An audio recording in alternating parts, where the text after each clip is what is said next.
away those who love you because they want to be in a relationship with you. Don't let nobody isolate you from those who've always had your back and never given you a legitimate reason to push them away up until you got into this new relationship. Don't let nobody convince you that those who've been holding you down years and years and years all of a sudden done turned on you just because they don't like them, or just because that person outside of the relationship is starting to peep things that's going on that's been hurtful to you, not in your best interest. And I say all of this because the sister just hit me up in an email talking about how she's trying to repair all of these relationships from people she done pushed away, family members, best friends, all these different things, because the guy that she was in a relationship with for 5 years didn't like them. And so in order to appease him, she was sitting here cutting off everybody, and now she's isolated for real because she finally got the courage to leave that guy. I don't even want to talk about that right now. I need y'all to understand that isolation is one of a narcissist's favorite manipulative moves. Isolation is basically whenever a man or a woman, because anybody can be a narcissist, but a man or a woman tries to cut off close friends, close family members outside the relationship. They come in and they do different things. It's not always blatant, but they're cool with you having some acquaintances. But if anybody gets too close, you know, if you're spending time with other people, like just your, again, just your auntie them, your daddy, your mom, your brother, your sister, your best friend, anybody that's really close, that's outside of them, that has an authority in your life, somebody that you respect in terms of their viewpoint, and especially when that person or those people don't like him, that the isolation comes in the form of, hey, somehow, some way, they're going to discourage that relationship from continuing on. They're either going to discourage it or outright say it.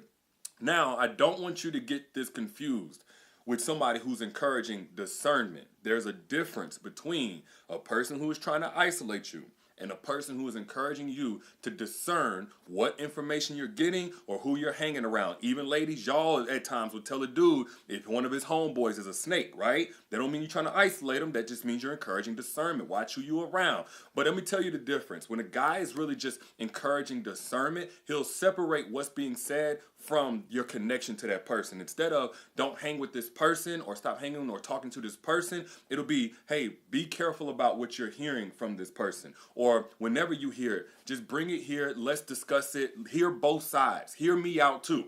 You know, consider what I have to say, or consider that they're not always right, even with the best intentions. That's a man who just simply wants to encourage discernment. As opposed to whenever it's isolation, it is that person is bad. You know, don't hang around them at all. He's not allowing you to critically think for yourself or encouraging that. He wants you to take his word as the end all be all and remove people from your life, especially those who are expressing your best interest at heart, but at his expense, if that makes sense. Let me know in the chat if that makes sense at all. But when a man truly loves you, he wants others around you who love you as well. He's going to encourage that. He understands that a balanced life is better for both of y'all. It makes it easier on him in a relationship, and it brings a more fulfilled version of you to the forefront. But don't get it twisted and think that, you know, if a man is isolating you, it's going to come in the form of don't talk to him or don't talk to her. It's only going to be that blatant if it's like a romantic interest that he's threatened by. You know, like your coworker, your guy coworker, or your male best friend or something like that, which could be legitimate, by the way, if you're not putting no boundaries there. But when it's somebody that's like a bestie or a homegirl, a cousin, a mother or auntie or something like that, something safe, or, you know, your male family member, it's going to be passive-aggressive punishment. More times than not, it's going to be passive-aggressively pulling away from you, criticizing you, saying no to things he normally would say yes to, not wanting to spend as much time with you whenever you bring up that person's name. When you bring up your auntie, you bring up your female cousin or male cousin or whatever, you're going to notice that things start to kind of chippy, a lot of tension, you know, or he may start questioning the merit of the relationship. So that's one way that a narc will try to isolate you. Why do you hang with them? How long you know? How you know that she ain't jealous of you? He'll try to insert doubt into the relationship altogether without specifically being able to say, this is my issue and this is tangibly how I feel like it's done you no good, or it's destroying you or damaging you. Right? And in a way where, again, he wants to be the authority on what happens in that relationship instead of encouraging you to make the move you think is best for you. Now, another way that a narc will try to isolate you outside of, you know, questioning a relationship and, you know, passive aggressively punishing you is giving you some level of ultimatum. And the ultimatum might come in the form of, man, I don't know, man. You keep hanging with her. It make me feel like you don't want to hang with me. Like, so you can't hang with both of us, or feel like, basically making you choose between the two of y'all, but again, not directly. You act like, shoot, whenever she say something, you do whatever she say. When I tell you to do something, you don't do nothing I say. And it's still a way of getting you to start distancing yourself from other people as a way of proving yourself and proving your loyalty to him. Now, here's the reason why narcs will go through this whole isolation thing. It doesn't just come out of the sky or whatever. I'm not just making this up. It's a way to get power. And they don't have to be a narcissist, by the way, to do this. He could either be a narcissist, he or she could either be a narcissist or have a deep abandonment wound. Either way, it's about power and trying to gain security in a very manipulative, damaging way. And whenever you let this go on too long, or if you feed into it, you will end up being isolated. You will end up being dependent on that person for your happiness, dependent on that person for your well-being. And once they know that you're dependent, you're going to get the worst of them, especially if it's a narcissist. If it's a person with just a fear of abandonment, because they got some kind of unhealed abandonment wound, you're just going to have this unbalanced life. You're gonna alienate people and burn bridges with people that you truly love. And now, of course, you can't get all your needs met by anybody on any mental and emotional level. So now you're going to be too dependent on him. And one, you're going to have resentment, but then he's also going to have resentment for you. And that's going to create tension in the relationship. And believe it or not, that's the best case scenario. Because if the man is a narcissist and he's isolating you, it's so he can abuse you in peace. It's so he can mentally and emotionally torture you in peace. And you'll have nobody that you can turn to. You'll be too ridden with shame because you dropped all of them to make this work. And now that he's doing you wrong, you can't even go to your support system. You can't even lean on their strength. It's so that his job of consuming you and getting all that power at your mental health well-being is so that is a lot easier.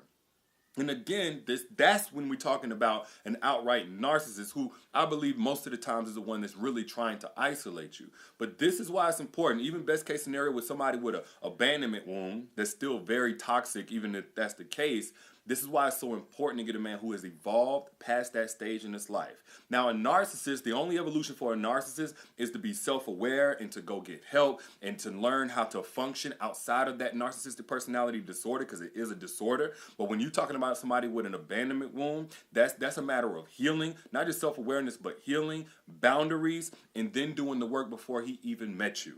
And as he gets to know you, but doing the work before he even met you, you have to get with a man, not that's perfect and never been scarred and never had these issues before, but somebody who puts so much value on the relationship he would eventually have with the woman that he chose, that he worked on himself before he even met you. That's what an evolved man does.